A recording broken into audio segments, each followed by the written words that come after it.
government's response to the G2G oil deal with Gulf countries, terming it insincere. Odinga, while addressing an ODM special parliamentary group meeting, maintained his stand that the government must suspend the government-to-government oil deal, accusing players in the energy sector of colliding with oil firms to manipulate fuel prices in the country.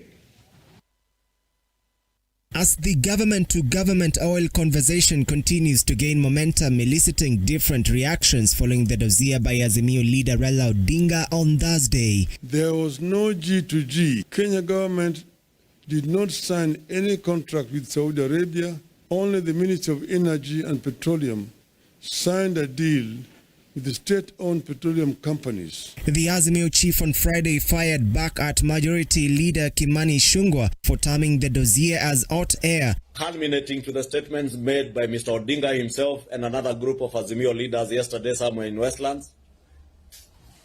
And the so-called dossier, which we are saying is nothing but political hogwash, is a well-choreographed campaign. While responding to questions during an ODM parliamentary group meeting on Friday, Raila said Ichung'wah was in no capacity to respond to him, as claims he made were directed to the government. I don't know whether those people who responded had an opportunity to read what I'd said, because it was a very comprehensive statement which gave clear facts.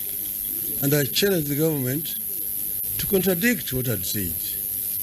These other ones basically just talk and say hot air.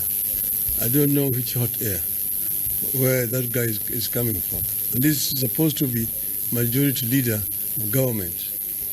I think, the matter was directed at the executive, not at the legislature.